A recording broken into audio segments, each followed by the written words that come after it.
Right now on Full Custom Garage, Master Metalman Ian Roussel takes on the wild world of dune buggies. This buggy's the real deal. It's a 60s survivor. I got a couple ideas that are really gonna make this thing unique. But Ian's client isn't so sure.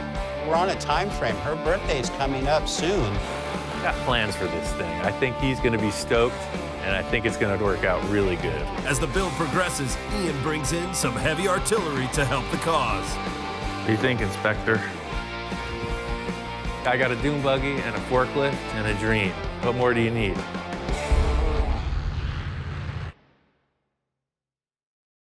My friend Don, his wife Patty's birthday is coming up. He wants to get her something really cool. Her family has a long history with dune buggies, so he's thinking about putting together one for her. It's going to be a total surprise for her. Growing up, her dad had a Myers-Manx when they first came out, and my wife had a lot of good memories with that dune buggy out at Pismo and some of the desert areas with that. Don is a car fanatic. His wife is a little more conservative. She's always wondering what he's doing over here. He's got 6 million cars.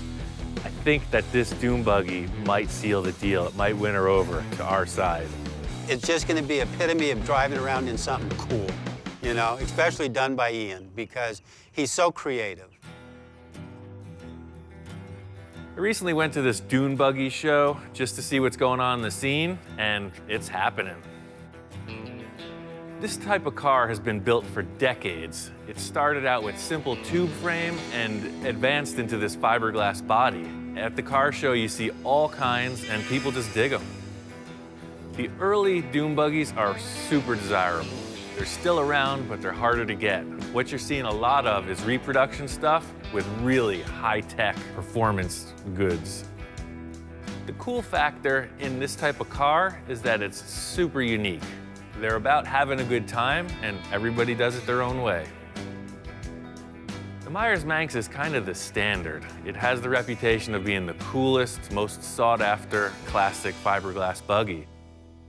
Yeah, the fellow across the way said that this was the original, the real deal Manx. I guess this one sits on an original VW floor pan that's shortened. And just looking around it, you can see a lot of the parts are all VW Bug. Seeing all these dune buggies got me charged up. I'm ready to get this thing going. Don claims to have an old fiberglass buggy and a chassis back in one of his shops. He's got like 5 buildings, huge, all full of cars. He said just kind of look around. I guess there's a lot of stuff in here. He's not sure where it is. There's got to be 1 million cars here, and it's been sitting for decades. This car could be anywhere. Don's got stuff piled on top of stuff. Ian wanders around the boneyard here looking at this and scratching his head all the time. And I asked him, what are you thinking about? He goes, the next project. So we have lots of stuff here to work with. The whole game plan here is search and destroy. It's gonna be a lot of digging, fighting a lot of cobwebs, but if he says it's here, I bet it is. He's got a pretty good memory. There's stuff that can be hot rods out there, they could be gassers, they could be lead sleds. There's a variety of cars that I have here. There's just so much stuff here. Maybe I'm not gonna build the fiberglass buggy. He's got a bunch of tube frame rails. He's got some Jeeps. There's all kinds of stuff. If I don't find this buggy, it's definitely gonna be something in these buildings. Now this is slick. Oh man. This Sterling is kind of a funky car. It's probably why it's sitting back here in the shop. They have a look, but it's not the look I need. Everybody's got their taste in vehicles. You look at Don's collection, he's got Mustangs, muscle cars, bitchin' trucks. I pull out the junky old dune buggy from the back corner. This is what I'm looking for. Perfect. It's pretty freaking rough, but these bodies weigh like 150 pounds. This is perfect. He's got a chassis here. It looks like it's 68 or 70. It's all here. All the brakes are here, emergency brake, steering, suspension, transmission. This must have been somebody's buggy project that they never got to. This is perfect. This buggy's the real deal. It's a 60s survivor. I don't know where it came from. Don's wife, all growing up, her family vacations were dune buggies at the dunes. It could be her father's, mother's, brother's, cousin's, uncles. There was a lot of dune buggies going on in this family, and this thing's still here, untouched for decades. That old dune buggy body was something that my father-in-law had dug up years ago out in the desert from a guy that his son had crashed it. So the front end has pretty much been busted off of it, the gel coat shot, and it is in really rough condition. It really needed to be cut up and thrown in the trash can. It was that bad. It's like a Halloween costume. I love it. See, this is super light. This is perfect.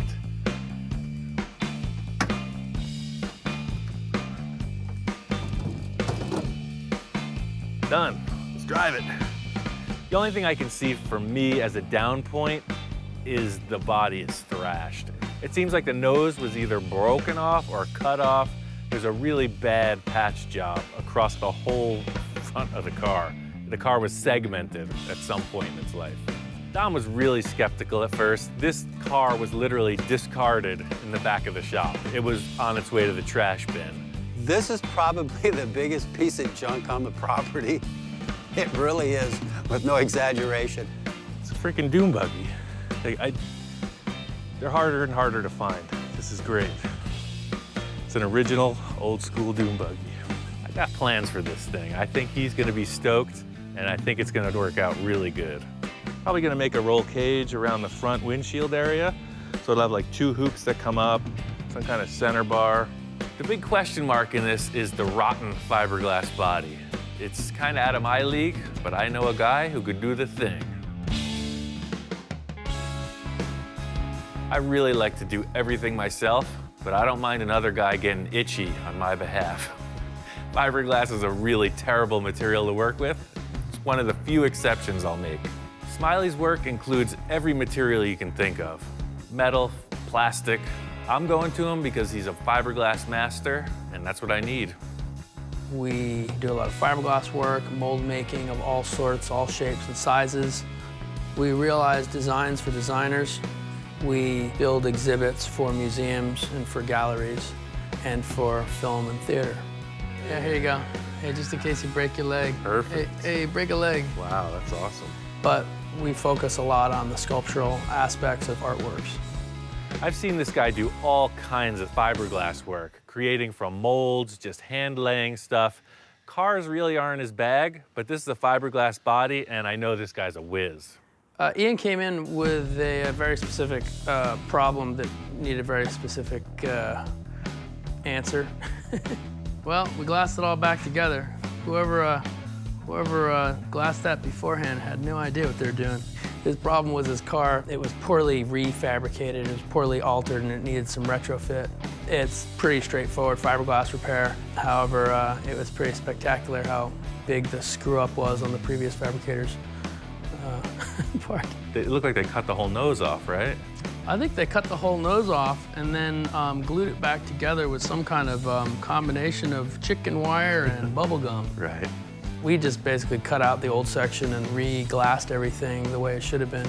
But I can show you if we flip it over, maybe that's a good place to start. Yeah, because I remember it was barely hanging on there. That's why I wanted to attach it, right. So, it got really thick in some places, but I'll tell you why. So basically this whole section had some kind of chicken wire in it, and it had no cloth whatsoever in it. The cloth is what obviously gives it strength, but it was just solid resin, which is basically like holding it together with a piece of like glass or something. Well, when I picked it up, it was just chunking out those big plastic shapes, so I knew something was wrong. Yeah. It's nice and strong. Sure, that's what I was looking for. So basically there's an area about 6 inches wide all the way down that went across. Walking in, looking at the car right away, I knew he nailed it. It sits level on the floor. It was all crooked before. The thing's got globs of fiberglass on it, which is what I needed. I need the thing strong and ready to go. It should be straight now. It all sits on the floor now, Yeah, way because that was it the thing supposed too. to. The whole thing was like, it was really crooked. It was put on like right. that. It's like somebody had it set up on a freaking crate on one side and then glassed it together. I was really hoping that this thing might be sanded and actually a nice glossy paint job on it, but Smiley's super busy. What he did was what I asked him. He got the thing back in action. Structurally, it's there. I gotta take it, sand it down, Bondo it, and get it ready for paint. Well, that's the thing, man. I think I could do all the finished body work. It was just this structure that I was clueless. I wanted to be sure it was done right. He works pretty much exactly like an artist in the studio works. He has an idea, and he musters the resources that he needs to make it happen. And he's got a number of projects going at the same time. But he works pretty much as if a painter would be working in the studio. He's got everything there. I don't think he really even works with assistants much. He certainly doesn't work on a kind of a manufacturing kind of capacity. He's definitely hand building everything with hand tools in a studio situation. It's not a factory. That's unique craftsmanship, that's unique artistry. And I mean, because he's designing stuff completely on his own, I would not put those in any other different category than like fine art. The fact it's got wheels and motors, that doesn't make any difference at all. I think he's making art. I don't think he'll admit it. I brought the body back to Don's. I put it on the chassis, and I want him to check it out. I got a couple good ideas, and I think he'll go for it. This is the car that was all the way in the back there, and I think it's got potential. It looks rough, but it ain't that rough. What I'm gonna have to do is shorten the chassis. This is a stock bug floor pan. It was laying in the back there too, but you can see how the tires are out of place. With the body sitting on the pan, the pan hasn't been shortened yet. It looks a little odd. It's still looking a little rough around the edges, but I have a lot of faith in Ian on this project. Well, this would be great. This would be a little go-around deal for the wife around the yard here. It's a pretty unique body. That's why I picked it. It's gonna be cool. To see this old girl come back to life is gonna be really, really something. Seeing it a rolling project now looks a lot better than seeing where it was before. And it's starting to come along. It's still rough, but there's hope at the end of the tunnel here. Don's got a body and a chassis. I got a VW engine and a few other parts. I think this thing can come together quick. Right on, man. Well, I'm gonna wheel it out of here and get to it. Okay. After I left Don's, I gave this car a good coat of primer. It's pretty much ready for fabrication. I got it back here in my shop, and it's time to start the fun part. The stock VW Bug is 15 inches longer than this fiberglass body, so the first step is to cut this thing in half. For a lot of people, cutting a car in half would be a real trial. I've done this so many times, it's like a 2-hour process. I'm gonna cut this chassis in half, shorten to 15 inches, and get on with it.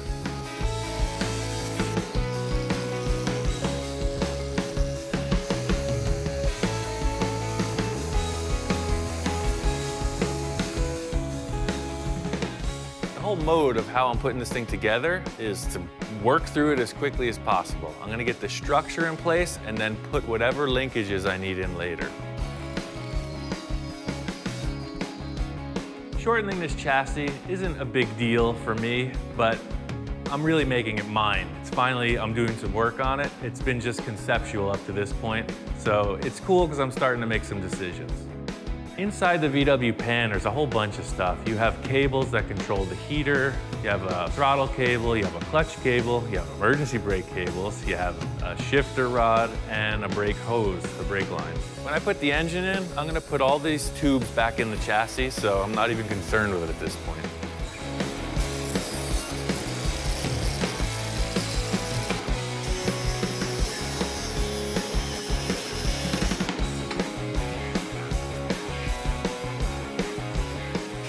Deal. You see, there's really nothing to it. It's pretty straight ahead.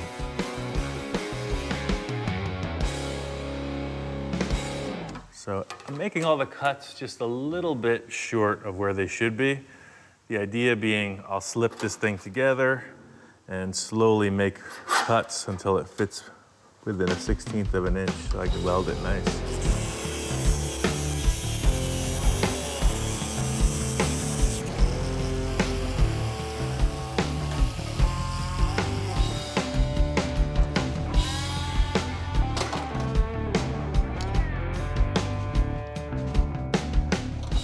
push the chassis back together, shorten the wheelbase, it looks great.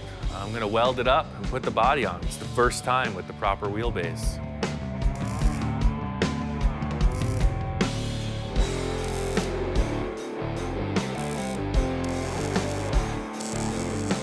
I knew that this body was built for a VW chassis, but this is a later model than the body was. These were for 60s Beetles that had a swing axle. This is probably a 1970 or so.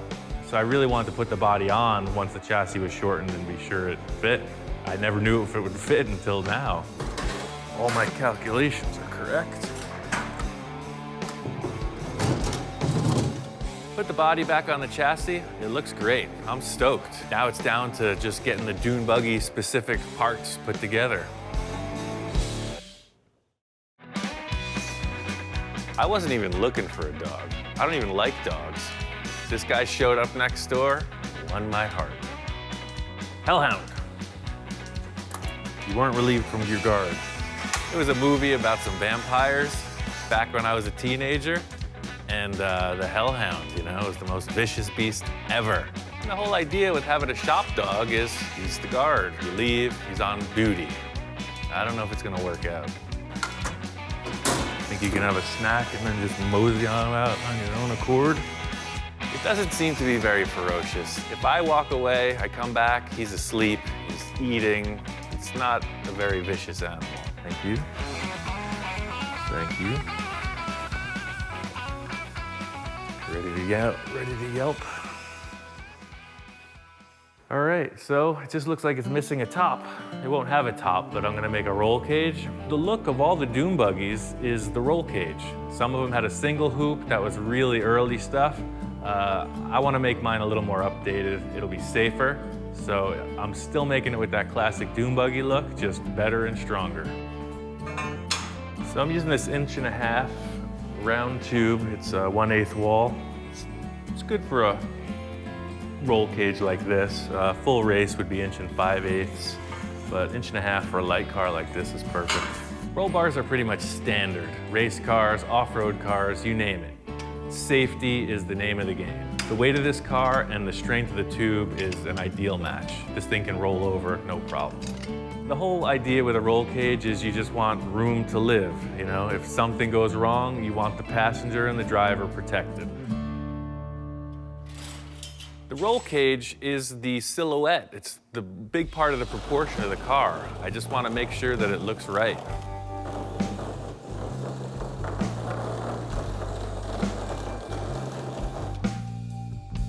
This hoop fits the car perfectly. It's definitely too tall. I designed it that way so I can adjust it. It's really just about making the second hoop and then putting the crossbars in. It's all about how I fit in the car.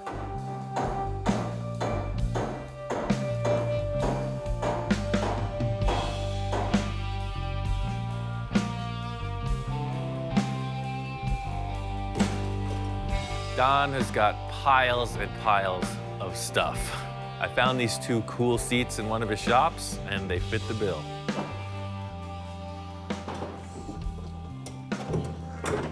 When I'm setting up a car, sit in it, it's all about how I fit.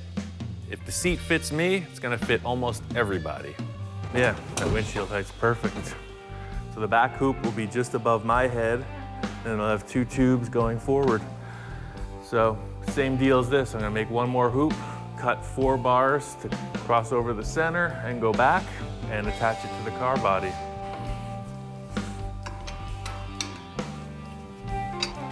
You can see these bodies are made to have this exact style roll cage. See how it fits in perfect down the corner. It's like when they did the glass, they designed it to have a roll cage in there. So you see it fits right in. This is good for me. I mean, there's plenty of leg room. You know, by shortening the car, you think, oh, we're gonna make it unusable, but remember, this Bug was a 4-seater, as small as it is, so I'm actually sitting where the front seats should be, just a little bit further back. Everything looks good. I just need to make the cross members on the roll cage, and it's a done deal. So, worst case, this is the height. Should all hell break loose. plenty of room. That's perfect. That's the height. The next step is to trim the lower sides of the windshield tubes and commit to this height. You can see the tube comes straight through, and I'll actually want to angle this windshield back a bit also. And that ain't happening because of the tire. So I'm gonna cut this off, and I'm gonna have to reattach with some kind of a different plate.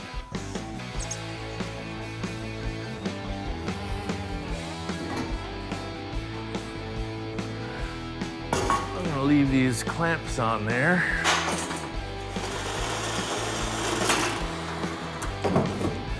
That fits better now. So it's really all about the rake on this windshield. See, pulling it back to there looks pretty good.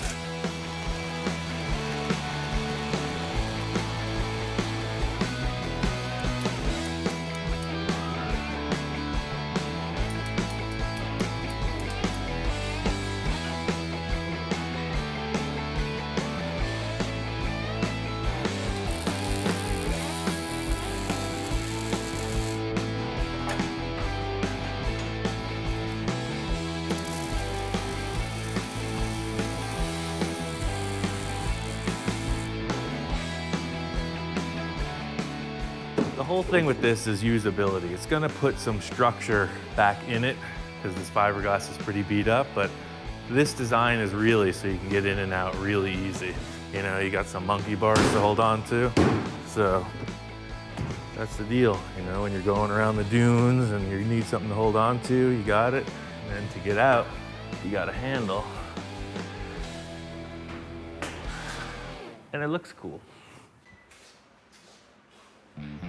Ever since I started this project, I've been thinking about the engine. Searching around at Don's, as usual, he's got so much stuff. I find an electric motor for a forklift. Just in a pile of parts, you know, there's this electric motor, there's a bunch of switches, speed controllers, just electric stuff.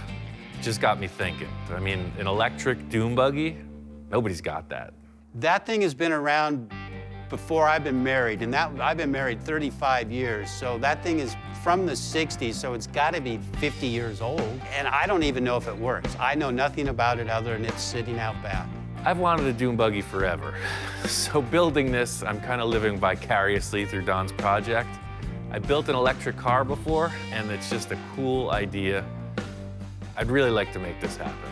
Yeah, I'm a little concerned as old as this electric forklift is, if the parts will work. And then we're on a time frame. Her birthday's coming up soon, and I would love to have it ready for her birthday for that big surprise. A typical story for me is just a bunch of stuff that doesn't belong together. I got a dune buggy and a forklift and a dream. What more do you need? I think electric car is happening. Today I got all the stuff set up to make this thing motorized. Body's on, the chassis ready. It's time to make this thing roll. Scabbed a bunch of parts off of an electric forklift. I got a 24-volt DC motor, some kind of a speed controller, a bunch of solenoids, and a bunch of cable. This is pretty much all the stuff it takes to make this car move. It's just a matter of getting it together. When I took this whole thing apart, I didn't think to test the motor because I was so excited that it was free. I just grabbed it and ran. So it turns out the motor was seized.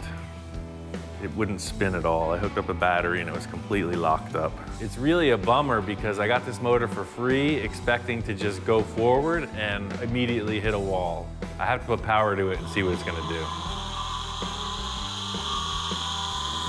It's a pretty sad state. This motor sounds more like a siren or something. It's really grinding, it's whining. Electric motors are typically silent, and this one sounds like something terrible. It'll be the only dune buggy with a real authentic engine sound. The crazy thing is this motor is operating. I put 6 volts and then 12 volts to it. It spins free. It's just making a weird noise.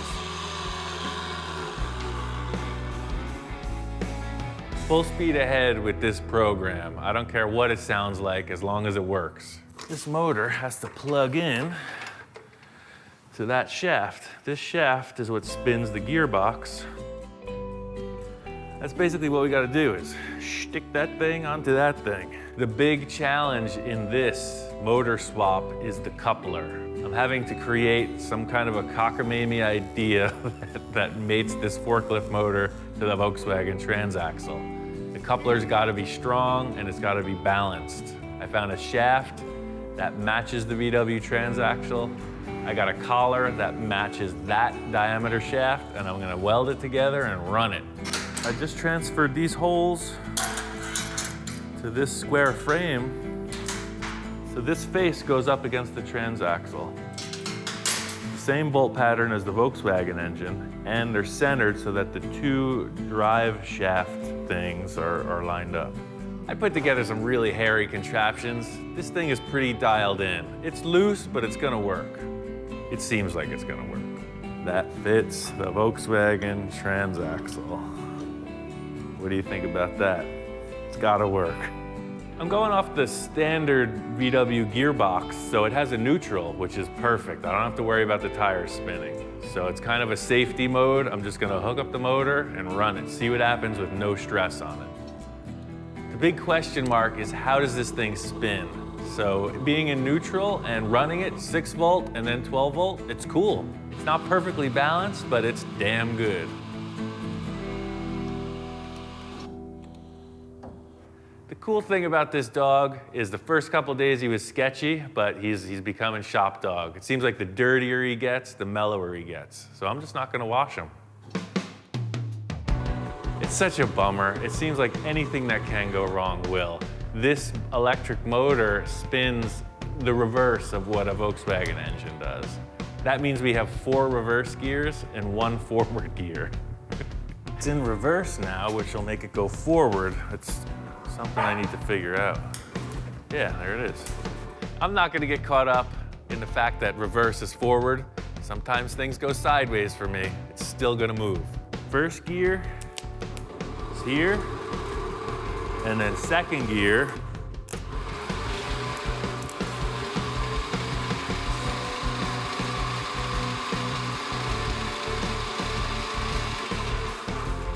and then with 4 batteries, you'll have 4 gears. Should go 1,000 miles an hour. This proves that it works. There's 3 things I gotta do. Mount the motor, put a steering wheel in, and add some kind of brakes. It's pretty straight up. I cut through one of the brake lines, so if I hook that up, the brake should work. I'll hook up the steering wheel, and it's ready to drive. What do you think, Inspector? Think it's all right? He's schooling you? Today is all about getting the car ready for a test drive. Bolting on the body, finalizing the steering column, bleeding the brakes, and just making sure it's ready for the road. I got 2 batteries in the passenger seat, a 6 volt and a 12 volt. What it's gonna do is give me the opportunity to choose a low gear and a high gear. I'm not that familiar with electricity, you know? I've heard rumors about hitting people with a stick if there's an electric issue, so I'm gonna put my welding glove on and just try to isolate myself from the circuit. I am literally stabbing the terminal with a big old cable, manually. Right-hand drive, ting. So we got a low gear, right? 6 volts.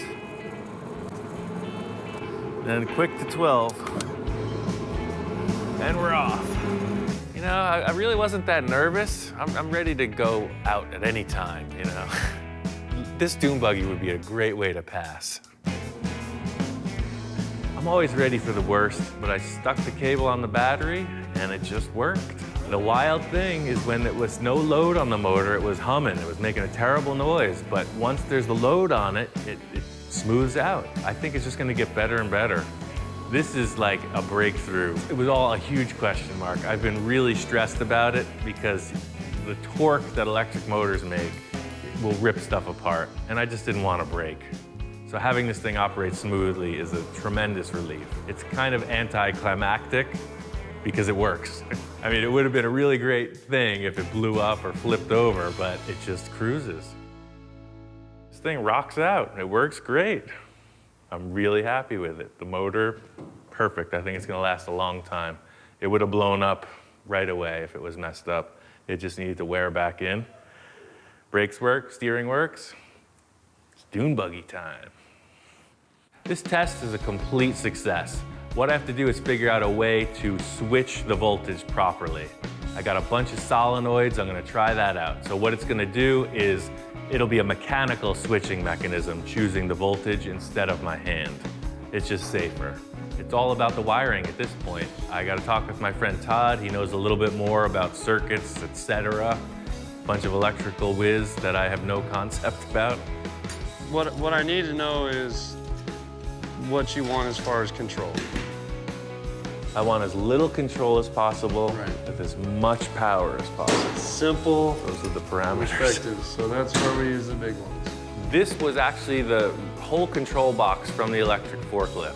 What this box did was controlled a series of hydraulic motors, but we're repurposing everything to control one single motor instead of a series of smaller ones. I want to take this relay, I want to take this relay, I want to take that relay, and I'm gonna write a schematic on it, and we'll just wire it and And whatever check it fittings. for functionality. Yeah. Todd had a pretty good idea on how to make a speed selector for this, so he just drew out a schematic and I followed his drawing. Cool little project, definitely. And I think I can make it happen. While Todd's getting all the technical stuff out of the way, I know enough to get these wires straightened out.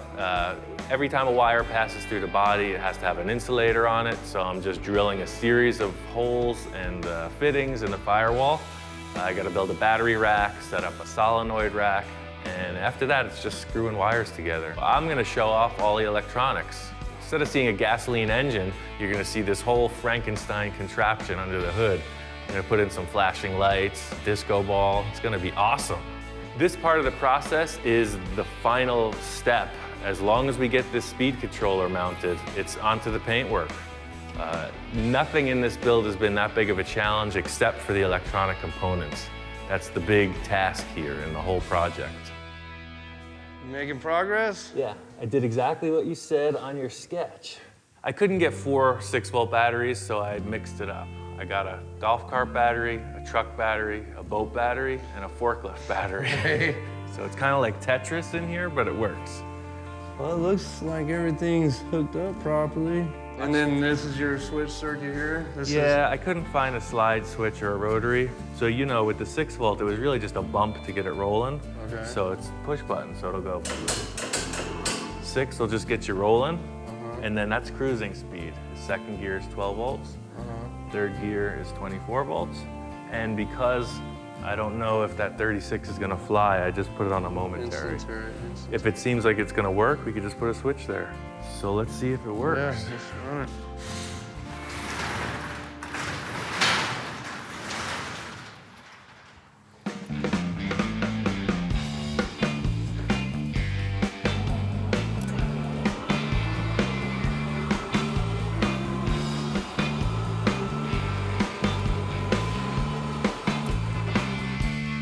That is rad, man. I'm telling you what. I didn't think it'd go that quick. And he's still got 4 gears.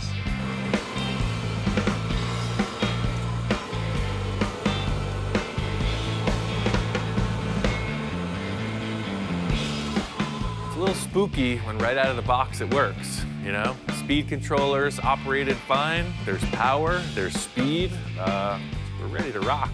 See that? It worked. That is brilliant. Dude! Totally works. Right on. Awesome. Yeah.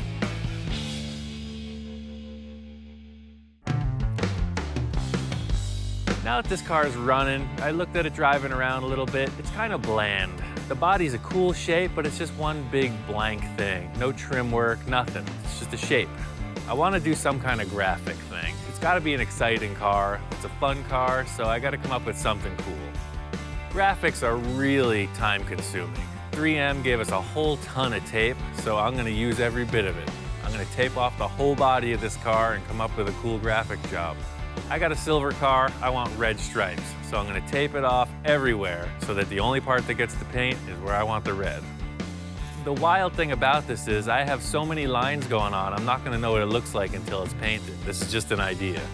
The whole deal is it's got to be symmetrical, and it's a million pieces of tape on this, so they got to seam together flawlessly, because if tape doesn't line up, the paint doesn't look right, doesn't look pro.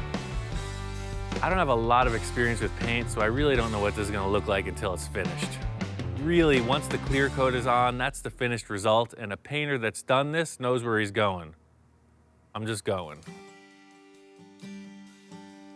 Eastwood gave us a whole urethane kit. It's got this red base coat. You just thin it out. It has no catalyst. It's super easy to use. You just mix it and spray it. Worked out really good.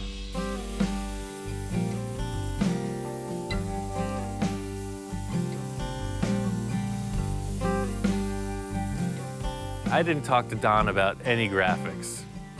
He saw the car primered and loved it, so I hope when I show it to him, it flies. It's kind of dim where I was spraying it, so I rolled this car out in the sun to check it out, and it's pretty much the moment of truth. Did I make it? I started peeling it back, and the glitter was just popping. The sunlight was hitting that, it looked great. And then Dawn shows up. I don't know, Ian. Red's not one of her favorite colors. Oh, but that glitter sure looks nice. Even though red might not be your favorite color, come on. Every gal is a fiend for glitter.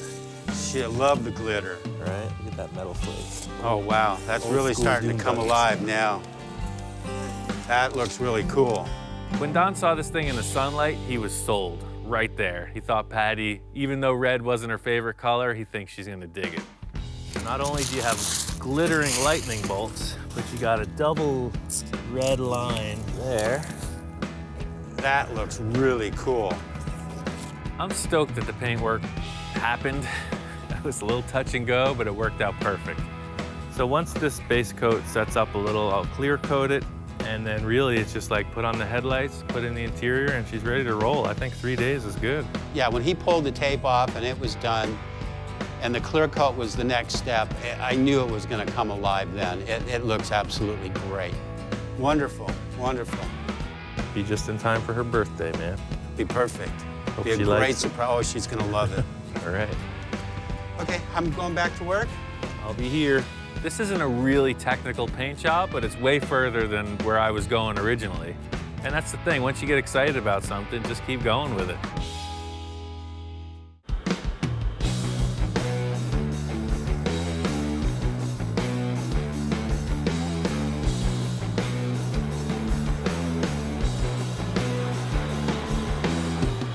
Finally got the car all dialed in. Road tested it for a while, seats are in, carpet's laid, it's time to show it to her. Don and I are gonna reveal the dune buggy, and I really hope Patty likes it. She knows we've been working on something. She doesn't know what we've been working on. So I think this is gonna be a total thrill for her. She's been around the dune buggy stuff all her life. Her dad used to take her out, cruise in the desert many, many, many times. And she's such a tomboy. This is gonna work out perfect for her. Don't walk me into something. And here is your birthday present.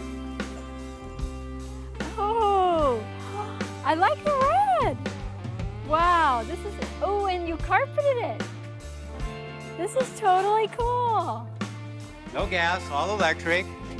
Oh, wow. You can hot rod this around all you want around the compound here. That's so neat. And it has the hubs just like the race car. Just like Dad's race car. That's awesome. This is gonna be so much fun.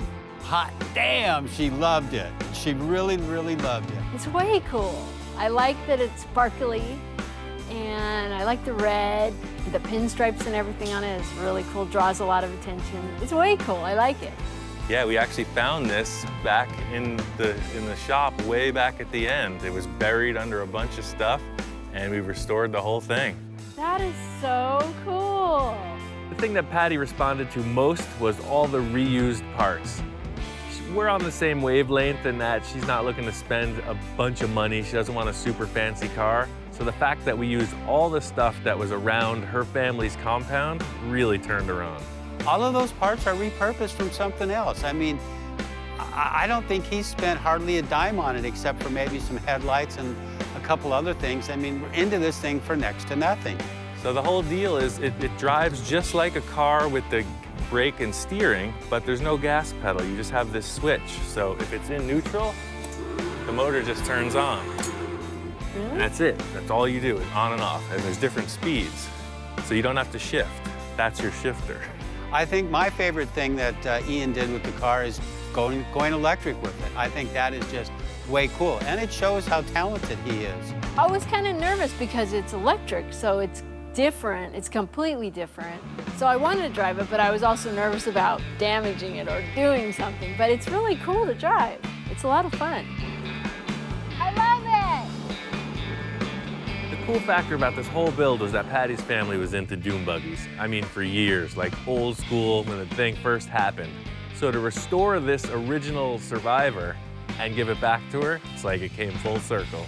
As far back as I can remember, my dad, he always raced cars, and he always had dune buggies. We always went to Pismo, and he had a Myers-Manx, and it was a lot of fun. And just looking at this makes me remember how much fun I had with my dad and with my sisters. And I'm not a girly girl, I'm a total tomboy, so this is totally perfect. Don was totally stoked. His big issue was this was a gift to Patty. He didn't want to end up in the doghouse, so me pulling this off for Don was really like an ace in the hole. Yeah, Ian did such a wonderful job on that, and my wife is so happy. I don't think we could have got her a better birthday gift than this. It was absolutely fantastic.